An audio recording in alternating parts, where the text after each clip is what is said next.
I have a confession to make. I've never played a Final Fantasy game before. As someone who never grew up with the franchise, I kinda shied away from anything Final Fantasy because everything just looked so confusing and overwhelming from an outside point of view.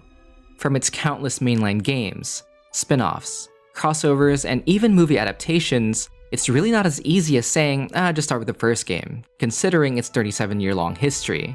And that puts me in an interesting position because I have zero nostalgia over the franchise, and that includes the game that we're going to talk about.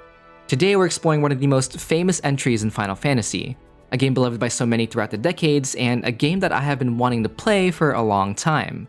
And while I'm not going into it completely blind, having been spoiled on a couple of plot details throughout the years, I still know little enough that I'm excited to experience it for the first time. However, we're not going as far back as 1997, at least not yet. My name is Andre, and let's talk about Final Fantasy VII Remake.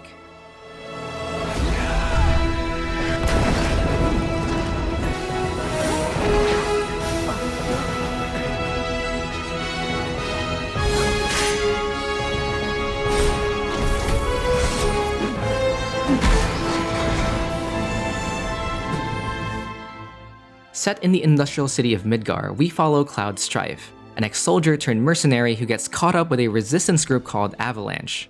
Led by the planet-loving Barrett Wallace, the main goal of these so-called eco-terrorists is to stop the evil Shinra Electric Company from depleting a magical energy source called Mako, the very essence of life on the planet. Later on, we also get to meet Tifa Lockhart and Aerith Gainsborough, the two female leads of the game that have been in countless best girl debates ever since the inception of Final Fantasy VII 2.5 decades ago. My foe was in love as well. It's in love with Aerith and Tifa. But it's the two sides. It's the two options of girls you can have, and you're like, I can't decide. Oh, and there's this dude named Sephiroth. We'll talk about him later. From here on out, I'll be discussing the entire game, including the DLC, so full spoiler warning up ahead. First and foremost, let's talk about presentation. Final Fantasy VII Remake is beautiful, and it's hands down one of the most cinematic looking games I've played in a long time. I don't think I ever got tired of looking at the game in the 30-something hours it took me to beat it. From its action-heavy cutscenes, vibrant environments, impeccable lighting, stunning visual effects, and its seamless transitions between gameplay and storytelling, it's such a visual spectacle through and through. There were even times when I preferred the in-engine cutscenes over the CGI ones. Truly, its visual design and art direction is masterful in how quickly it immersed me into this world of Final Fantasy. And as I talk about presentation, I'm not just referring to its graphics and visuals.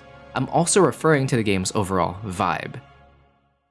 One of my favorite parts about the game is how well it blends realism with its anime influences, even if it sounds counterintuitive at first. For example, I know that the remake's character designs remain incredibly faithful to the original. From Cloud's single pauldron, Tifa's assets, and even Yuffie's ugly-ass arm gauntlet. God, I hate that thing. Most of these designs are super cool and iconic for good reason, and that's partly why these characters are so memorable and stand the test of time. But let's be real for a moment. These designs can also be really goofy and unrealistic if you think about it for a second. Like, why is Cloud wearing just one pauldron? Does his other shoulder not need protection or something? How does Barrett's minigun arm even work? And why is Tifa fighting in a crop top and a miniskirt? Like, I'm not complaining or anything, but my brain just can't comprehend a rational reason behind it. Aside from having drip, I guess. And not gonna lie, the squad to be looking real drippy. Except for Yuffie. I still can't get over how god-awful that thing is. Now let me say I'm the biggest hater. I hate the way that you dress. My point is, I'm quite surprised by how good the late 90s character designs look, even in this more modern, more realistic rendition of the game. The designs don't clash with the industrial and futuristic backdrop at all, and instead only helps them stand out even more, in my opinion.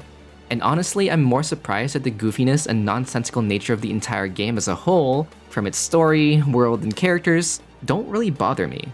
Except for whatever the fuck this thing is, I have no idea what this is. What I would normally consider out of place and immersion breaking in other games, I can either tolerate or I'm totally on board with in this game. Because at the end of the day, I will gladly suspend disbelief as long as it's fun, adds to the experience, or follows the rule of cool. Now, there are many examples of random anime bullshit in 7 Remake that either makes or breaks the game for a lot of people. But today I want to highlight a few aspects of the game that exemplifies its ridiculousness in both a really good and really bad way. To me, the Honeybee Inn is without a doubt one of the most enjoyable parts of playing 7 Remake. I swear I had a shit-eating grin the entire time I was playing this section. For one, I didn't know that soldiers were also K-pop trainees on the side, but I guess Cloud already looks like he could be part of a boy band anyway, and let me tell you, as someone with 7 years of dance experience, it takes a lot of practice to pull off the choreography on stage that Cloud does, so you already know that Cloud's been putting in the work behind the scenes. Gotta work. Now, one of the few things I know about the original before playing this game is that Cloud eventually cross-dresses for one reason or another. And now that I know the context of why he does it, it's even better than what I was expecting. On one hand, the rational part of my brain hates this because it makes no sense, and it arguably compromises the integrity of Cloud as a character, seeing him doing things that we normally wouldn't expect him to do. But on the other hand, I just love the idea of Cloud casually dismantling traditional gender norms. He's a soldier by day and K-pop dancer and crossdresser by night. I mean, come on, Cloud was way too willing to be doing all of this shit if he didn't secretly enjoy it to a certain extent. Oh my god, that makeup! And that dress! Nailed it, I know, thank you, moving on. And he's fucking good at it too. This is my headcanon and no one can tell me otherwise. Cloud slays, and I am not just talking about his enemies. As Andrea says to Cloud, You were born for this. Maybe she's born with it. Maybe it's So you're a man, huh?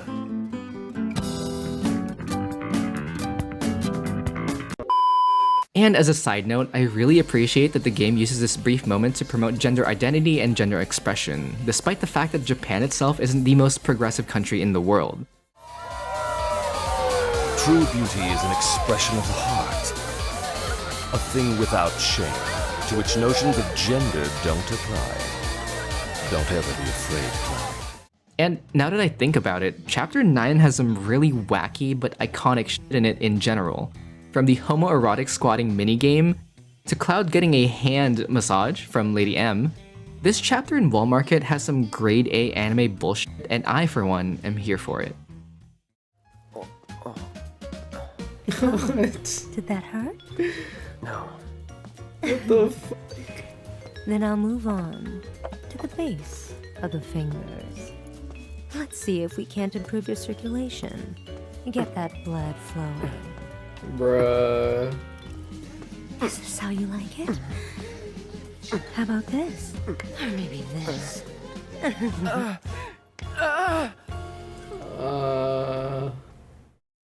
Of course, it's not all sunshine and rainbows, and there are a lot of things in this game that do strike a nerve or two.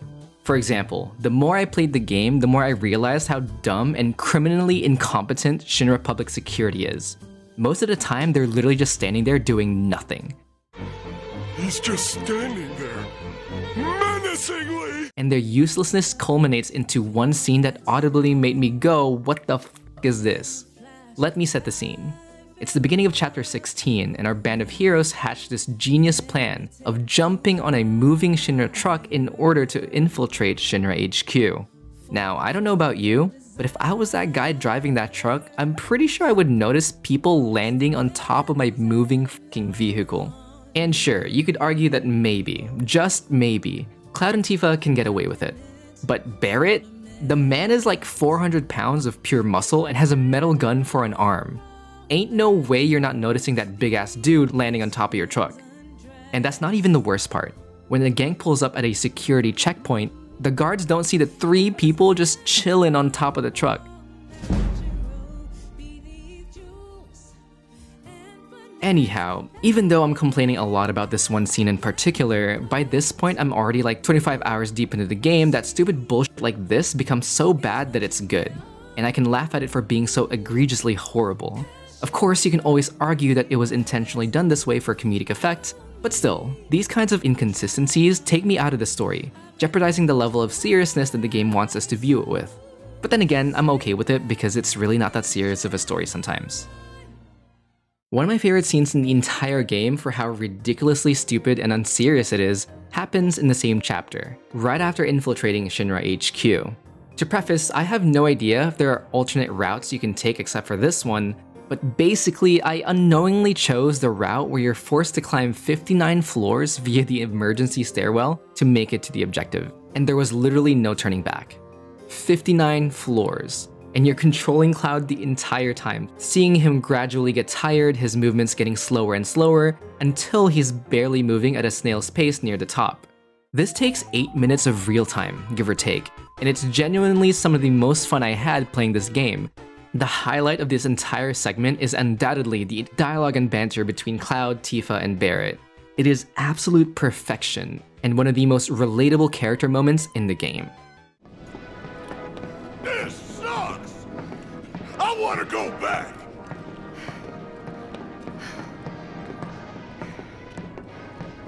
You want to go down all those stairs you just climbed?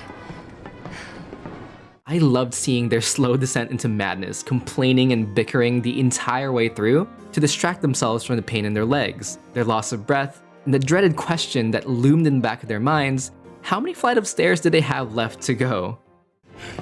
These stairs? Are these stairs ever gonna end?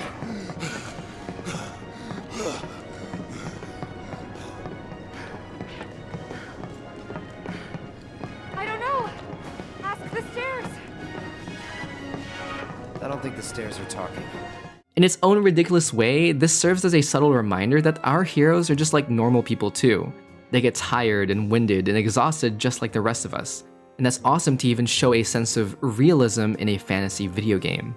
Ultimately, I can complain all day about Final Fantasy VII Remake having some narrative plot holes, character plot armor, Deus Ex Machinas, and even world-building inconsistencies. But because VII Remake commits 100% to its identity of being over-the-top fun and exciting, I can just say, f it, whatever happens, I'm here for a good time. Gameplay-wise, VII Remake features a third-person hack-and-slash combat system with a tactical pause menu that slows everything down to a crawl, letting you issue certain commands such as using abilities, spells, and items to your party members. To use these commands, you have to fill up your ATB meter, and the more you attack, the faster you fill it up. For the most part, I thought the combat loop was pretty fun. Each character that you play as and switch between have very distinct playstyles, and none of them feel too similar or redundant compared to each other. It's also a lot of fun unlocking new weapons and abilities, as well as mixing and matching the different kinds of materia with each character as you progress through the game. However, combat is far from perfect. Now, I generally don't have a problem with hack-and-slash games. By design, they're pretty engaging by virtue of you just spamming the same buttons over and over again. But as a trade-off, some enemies in VII Remake feel incredibly tanky for no reason. Sometimes it feels like you're attacking them with a pool noodle instead of a buster sword every time you basic attack. And this issue is exacerbated against bosses.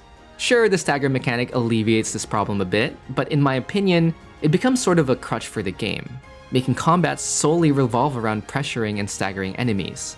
Which, okay, to be fair, it's very satisfying when it does happen, but the rest of combat can feel repetitive and unimpactful, especially if you're not exploiting the right weaknesses from the get-go. At the end of the day though, it just comes down to personal preference.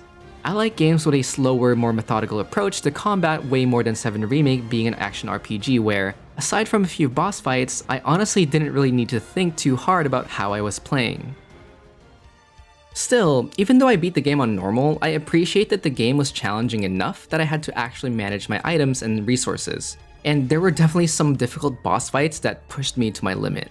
Some of my favorite boss fights include the Scorpion Sentinel in Chapter 1, which really helped introduce the expectation that boss fights in this game not only have multiple phases, but they can also be pretty challenging.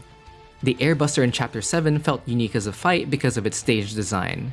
Instead of the usual wide-open boss fight arenas, you're cramped on a metal catwalk fighting a ranged enemy. Rufus in Chapter 17 was nothing short of incredible. He served as a wake-up call for me because it was the first boss fight that really forced me to block and parry throughout the entire fight, playing into the slower, more methodical combat that I like in games. Not to mention that Rufus is just so badass. From his character design to the way he attacks and dashes around using his shotguns, I don't know what to say, he's just him. And last but not least, the Sephiroth fight delivered. The game builds up Sephiroth as the main antagonist the entire game, and luckily the game ends with a climactic fight that had me at the edge of my seat the entire time.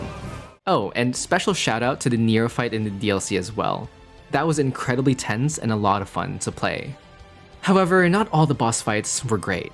A lot of them were pretty generic, cookie-cutter mechs that were just meh to fight. But the worst boss fight in the entire game had to be that stupid fucking Hell House. It's just a house.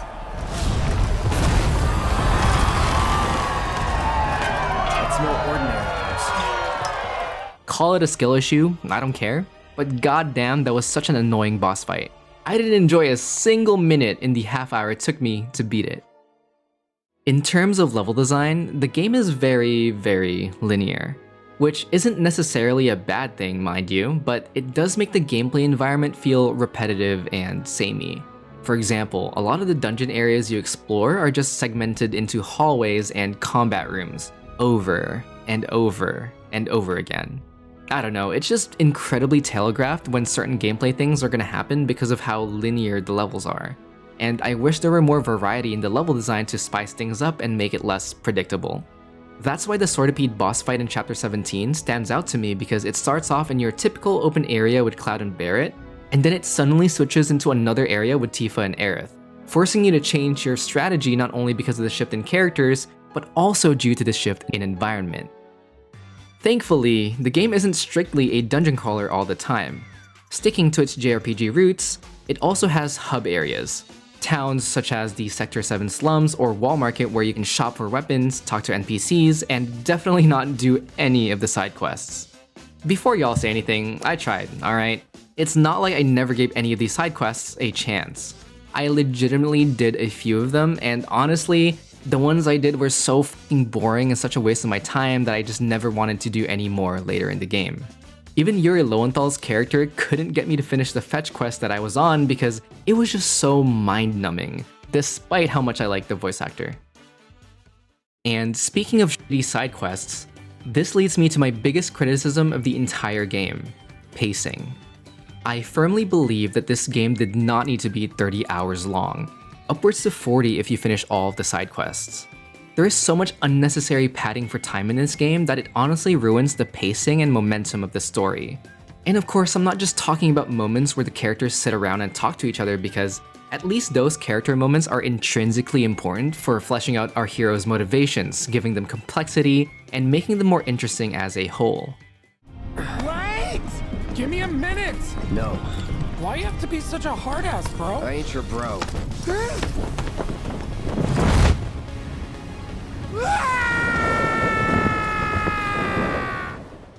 Instead, there's just so much time spent walking around linear corridors to get from point A to point B with no meaningful dialogue. So many repetitive trash mob encounters, like way too much in my opinion. And the biggest sinner of them all, there are one too many of these god-awful puzzle mini-games that I'm willing to bet weren't in the original game to begin with. Clearly, Square Enix was worried that because the remake only covers Midgar, which, according to the internet, only takes a handful of hours to complete in the original, they had to artificially lengthen 7 Remake at any cost in order to be able to justify selling it as its own fully priced game. In my honest opinion, 7 Remake would have been better off if it was 10 hours shorter, cutting all the unnecessary bullshit and making the overall experience more concise and cohesive. We didn't need to run through a long-ass subway level in Chapter 5, which is probably the most unfun level in the entire game. We didn't need to spend 2 chapters going through the fucking sewers, not just once in Chapter 10, but again in Chapter 14 respectively. Oh shit, here we go again. We didn't need to go through the train graveyard in Chapter 11, even though I kinda like the background music in this chapter. Even the underground lab area in Chapter 13 felt so tacked on and uninspired, it makes me question, is padding the game this much worth the sacrifice? Never. But sadly, it is what it is. Whether it takes the form of side quests, long travel time, or pointless combat sequences, the filler in 7 Remake is so obvious, even to someone like me who's never played the original, and it is such a detriment to its overall quality as a video game. Now, I think I have a good general understanding of the core essence of what this game is all about. Final Fantasy VII Remake is a cautionary tale of capitalism, a reflection of what would happen if corporations are left unchecked and unregulated, perpetuating a highly stratified and classist society. It is also a story of rebellion and uprising, where groups of disenfranchised people rally behind a radical ideal to fight for their freedom against their oppressors. And finally, it alludes to the idea of environmentalism, or the concern with the preservation of the natural environment, especially from damage caused by human influence. The game mirrors a lot of our modern issues in the real world concerning climate change, as greedy corporations continue to drain fossil fuels and produce greenhouse gases for the sake of profit, despite their adverse ramifications on the planet. As such, it poses a moral question. In pursuit of saving the world, does the ends justify the means? Y'all gotta look at the bigger picture here. Nothing worth fighting for was ever won without sacrifice. After all, our main characters are literally going around blowing up reactors and causing widespread mayhem to innocent civilians. And sure, I know it was Shinra that destroyed the first Mako reactor, putting all the blame on Avalanche, and it was Shinra that dropped the plate on Sector 7 committing mass genocide, but our heroes still have to wrestle with the immutable fact that their actions have dire consequences that causes death and destruction to happen around them, indirectly or otherwise. In that regard, Jesse Raspberry embodies that sense of surmounting guilt and responsibility. Whereas Barrett leans into his radical beliefs 100%, Jesse serves as the voice of reflection and regret in Avalanche. As the explosives expert, she blames herself for the destruction of Mako Reactor 1 and subsequently Sectors 1 and 8, a deep-cutting guilt that she buries within herself. But despite her regrets, she doesn't dwell on her past mistakes. Instead, she continues to look forward, taking accountability for her actions by vowing to get it right on the next mission. Even though she's just a minor supporting character, Jessie is probably my second favorite character in the game behind Aerith. When we learn in Chapter 4 that she always wanted to become an actress, her charmingly optimistic facade suddenly makes a lot of sense, masking her serious and more mature side that harbors her guilty conscience. I do, but if I don't deal with this now, it's only gonna get harder. Finally, I also really like how much confidence she has in herself. She's the kind of person who knows what she wants in a man, and she isn't afraid to make the first move. For example, she openly admits that she finds Cloud attractive, and she goes out of her way to talk and even flirt with Cloud, helping him break out of his cold and detached self. Okay, I get it. Mind letting me breathe? Depends. Mind coming over tomorrow night? My roommates should all be out for a while. Are you seriously that desperate? Just let go already. Only if you promise to come back tomorrow night. Deal? I just wish we had more time with Jessie, with her meeting an untimely end during the assault in the Sector 7 slums. While it wasn't an emotionally heart-wrenching scene for me, it still made me sad thinking about the role she could have played on the big stage. It's okay, Cloud. It's okay. They were my bombs. They were all my victims. I had it coming.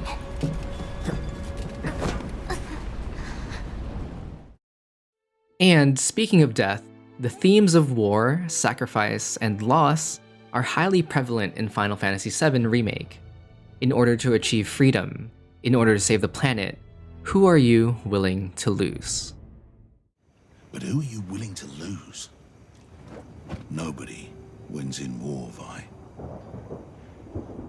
It adds severity and weight to a somewhat lighthearted adventure, and this manifests in a motif that is present throughout the entire game: Cloud's headaches. Now, I will preface this next section by saying that I am purely speaking about this from a literary perspective. I am not a psychiatrist, nor am I an expert in psychology. However, I interpreted Cloud's constant headaches and the flashbacks that ensue from it as symptoms of PTSD, or post-traumatic stress disorder. According to the National Institute of Mental Health, there are re-experiencing symptoms of PTSD, where those who suffer from the disorder experience flashbacks that include physical symptoms such as a racing heart or sweating. There are also recurring memories or dreams related to the event, distressing thoughts, and finally, physical signs of stress. Whenever Cloud gets a headache, he undergoes such vivid flashbacks regarding his past trauma that he starts to dissociate not only from himself but also from reality. He would also start hallucinating about Sephiroth, which I interpreted as the embodiment as well as a catalyst of Cloud's trauma. And while I don't exactly know the backstory between Cloud and Sephiroth, as this game didn't really explain much, if at all, the erratic flashback sequences serve as a simple yet visually captivating way of conveying trauma and potentially PTSD. Of course, these flashback sequences can be interpreted in so many different ways, and I am in no way diagnosing Cloud of anything for the matter. For example, there are a lot of hocus pocus bullshit going on in this game. Maybe we can take Cloud's word for it and it's just a Mako-induced hallucination. Maybe the headaches can easily be explained as some sort of telepathic connection between Cloud and Sephiroth. Or maybe it's because there's some sort of potential timeline bullshittery going on, and his flashbacks represent the altering of time and space. For all we know, it could be all of the above or none at all. I have absolutely no f***ing clue. But still, if you think about Cloud as a character that's partly defined by his trauma, then the trope of headache flashbacks works pretty well in this context, giving his character depth without having him break his cool, standoffish facade, especially in the beginning few chapters of the game. Obviously, this story of 7 Remake has just begun, and all of our characters still have a long way to go before they even internalize many of the game's overall character-defining questions. So we'll have to see how these themes develop over time. But I will say that 7 Remake has done a wonderful job introducing these concepts so far, as well as setting up thematic cohesion for the trilogy. And this is where I stop pretending like I know what the hell I'm talking about. Because if I'm being honest, there are a lot of things going on in this game that I have no idea what's even happening, and the plot has completely lost me. Number 1, what even are these sperm-looking Dementor demons? I have a vague idea that they represent destiny, or the natural world order or some shit, and that Sephiroth's whole deal was to destroy them entirely. Why? I have no clue. I know that the Dementors sometimes guide our heroes to where they need to be. They saved me. And they even protected Barret from dying to Sephiroth's blade that one time, but then on the other hand, you have to fight a ton of them too, so it clearly plays no sides. Furthermore, who the fuck is Genova and where are her witnesses? Why are there so many crack addicts with numbered tattoos on them? What in the timeline jumping budget Cloud is this? And why is his name just Zack? Like they couldn't find a cooler name for this guy or something? And most importantly, I guess Midgar's got pretty lax open carry gun laws because why the fuck do they just let Barret walk around town and get on trains with a machine gun for a fucking arm? This ain't Texas. This is America. Jokes aside, I knew from the get-go that this was gonna be a hella confusing ride. And that's why a lot of people online recommend to newbies like me to play the original first in order to get the most out of the remake. But hey, we don't do things by the book on this channel, and I'll do whatever the hell I want. I just gotta trust that 7 Rebirth will eventually answer most of my questions. I just realized I've been yapping for a long time now, and this is probably gonna be my longest video on the channel so far, so let me just try to wrap it up by talking about some of the characters real quick. First, let's talk about Sephiroth. In terms of villain motivations, this game does not do a good job in telling the player what he even wants to do. Yeah, to all you OG players out there, it might be clear as day, but for a first-time player who's playing the remake, even after the countless villain monologues he has in Cloud's head, I still don't know what his end goal is. Obviously, he wants to use Genova in order to rule the planet and be some kind of god by harnessing Mako or whatever, but that's all based on conjecture and it's not made straightforward at all. The game also doesn't do a great job in portraying his power level, especially in comparison to where our heroes are currently at. On one hand, our group of heroes using the power of friendship end up quote-unquote beating Sephiroth at, well, I don't even know where the fuck we are if I'm being honest. Is this some sort of pocket dimension, domain expansion? At this point, I'm just gonna say it's one big acid trip. And is it actually even Sephiroth? Like Cloud says in the beginning, he thought he killed him, so how is it even possible that he's still alive? What if it's just Sephiroth's ghost possessing those crackheads, and that's why he's always there but isn't actually there at the same time? It's like Schrodinger's Sephiroth or something. You don't know who Sephiroth is, do you? Sephiroth, the war hero? I know he died in an accident 5 years ago. They said so on the news. Maybe they did. But I've got a feeling he's still alive. And why does he even ask Cloud to join him at the end of the game anyway? What's the point? Let us defy destiny. Together. I mean, I'm not gonna lie, I kinda did sense some bisexual tension between Cloud and Sephiroth, but I think that's just my wishful thinking. He's gay. Hopefully all these questions will be answered by the next 2 games, or else I'll be pretty annoyed. Side note, I really like the Turks. Reno and Rude especially, and I hope to see more of them in the future. As for our main characters, let's start with big ol' Barrett. Hey everybody, I am John Eric Bentley, and I get to play one of the most iconic characters in my life, Barrett. And I was excited. I'm like, wow, an RPG with a black character, and he's a leader. Oh, he's running Avalanche. Oh, this is great. Why is he shaking? Because he's mad all the time. He's pretty one-note and overtly comical in portrayal, but I don't have an issue with that. He's over the top in everything he does, from his speech, his mannerisms, and his actions, but he also has an added layer of being a father, letting him display a sweet and caring side to him whenever he's with his daughter Marlene that juxtaposes well with his overbearing masculinity. Some bad people are trying to hurt the planet. And Daddy and his friends are trying to stop those bad people. The slums, your friends, the whole planet. It's Daddy's job to protect it. Then there's Tifa, a fan favorite among veteran Final Fantasy fans. She's a motherly figure with a past that definitely seems like it's eating her up from the inside. Now, I feel the most conflicted about Tifa right now because I can never tell if she's the most complex and intricate character in the game, or if her personality is just bland and wishy-washy. And I think I feel this way because I don't have a good grasp of her character motivations except for her desire to protect her friends, and we still don't have a full picture regarding her past, even by the end of this game. But at the very least, I am interested in getting to know her more and unraveling the mystery surrounding her character in the next game. They took everything from us. Again.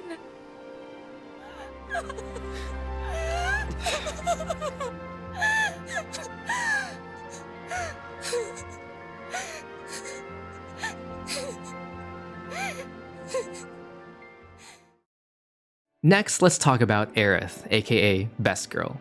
She's the last known living descendant of the Ancients, a race of people that have a special connection to Mako, and that means she will be incredibly important to the plot moving forward. I love Aerith as a character. She's giving cheerful country bumpkin energy that always brings good vibes, no matter the situation. She's also very demure, very mindful, very cutesy. And she's delicate in the sense that she makes you want to protect her at all costs, but that doesn't mean she's incapable of defending herself.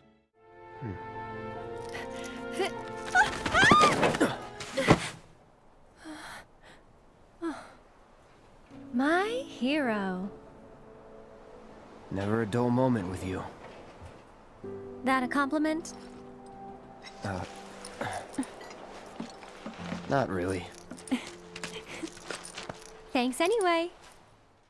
She makes it clear that she's not just some damsel in distress that always needs saving, and she's definitely not afraid of showing a spunky side to her that proves she's no pushover. It's pretty old. Be careful. Okay. Easy now.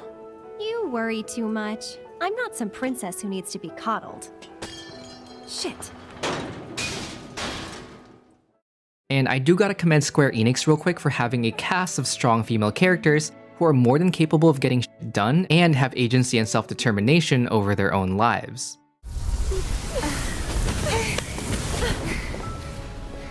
It's okay. We'll find a way out together. Okay.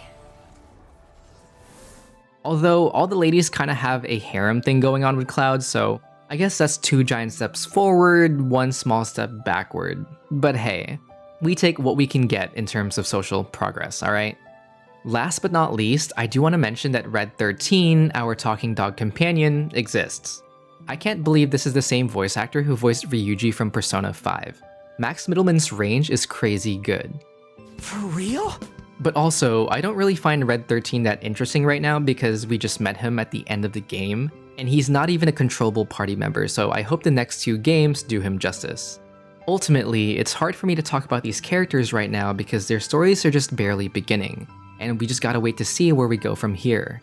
At this point, let the writers cook, and hope they develop our heroes further, and have them undergo more substantial character arcs in the later games. And with what I have seen so far, I have very high expectations for what's to come. After beating the main story, I decided to check out Intermission, a 2-chapter side story that came with the Intergrade DLC. It features a brand new playable character named Yuffie. She's a ninja from the faraway nation of Wutai, and she's traveling to Midgar as a self-proclaimed materia hunter, on the hunt to find the ultimate materia. Gameplay-wise, she's a lot of fun to play.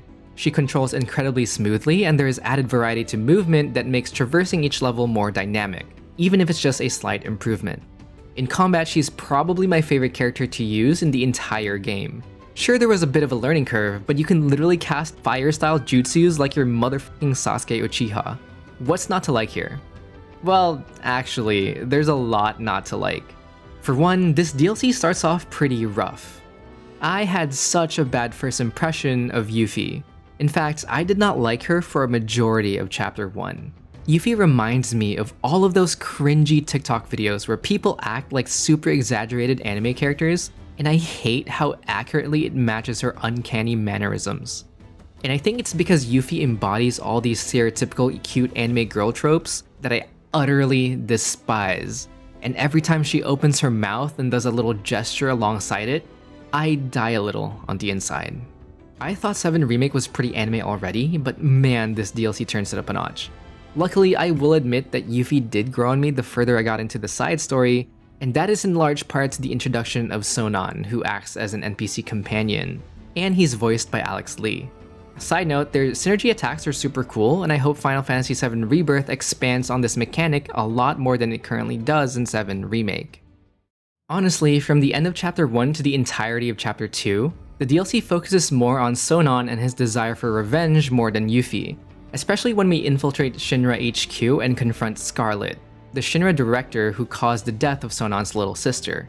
Now, I actually really like Sonon and Yuffie's sibling, but not actually siblings, dynamic because it helps humanize Yuffie. She hates being compared to Sonon's sister because she feels like he is using her as a replacement.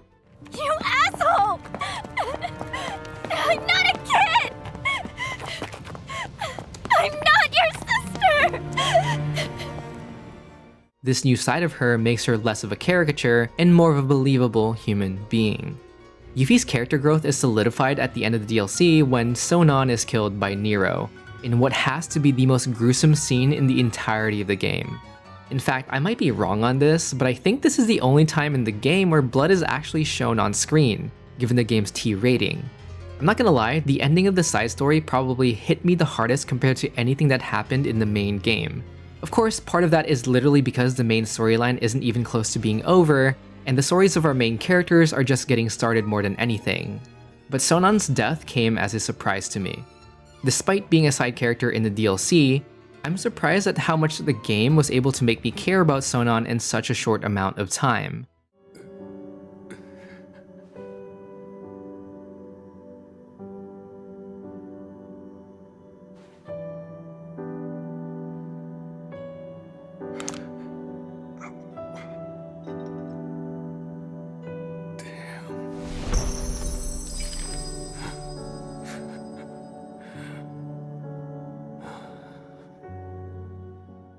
I wasn't shedding a tear or anything, but I definitely sympathized with Yuffie, seeing her in so much pain and anguish that I never thought possible, especially given how her character was first introduced and frankly, how much I disliked her in the beginning.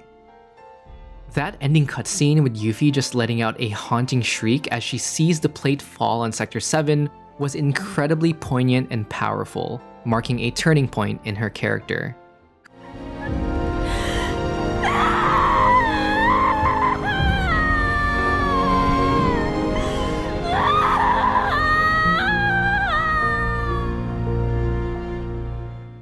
Her experiences in this short 2-chapter DLC definitely change her as a person. And this gives me hope that the sequel carries this new layer of complexity and character development within Yuffie when we undoubtedly see her again. I know I am extremely late to the party, but guys, I finally get it. Final Fantasy VII Remake is a great game with stunning visuals, solid gameplay mechanics, iconic characters, and a banging soundtrack. I know I barely touched upon the OST, but as a musically inept person, it's great. That's really all I can say. Even with its glaring pacing issues, unnecessary padding for time, and sometimes nonsensical, utterly ridiculous anime bullshit, it still leaves me wanting more, in a good way. And that's the most important thing to remember. I'm usually skeptical of sequels, but this time, it's different. After all, the unknown journey will continue, and I can't wait to explore what the rest of Final Fantasy VII has in store for us together. As such, I will be giving Final Fantasy VII Remake a solid 7.5 out of 10. Thank you for watching. If you enjoyed this review of Final Fantasy VII Remake, please feel free to leave a like and subscribe for more content. And comment down below, which Final Fantasy game should I check out next? I will definitely make a video on 7 Rebirth whenever that comes out on PC, so please look forward to that. And last but not least, I just want to thank everyone who has given me words of encouragement and support ever since I started making YouTube videos. And that was over a year ago at this point. My dream is to make this into more than just a hobby. And for those of you that are sticking around, I appreciate you for believing in me and letting me cook. Someone cooked here. And I promise that I'll continue to upload videos for you to enjoy. I'll talk to you in the next one.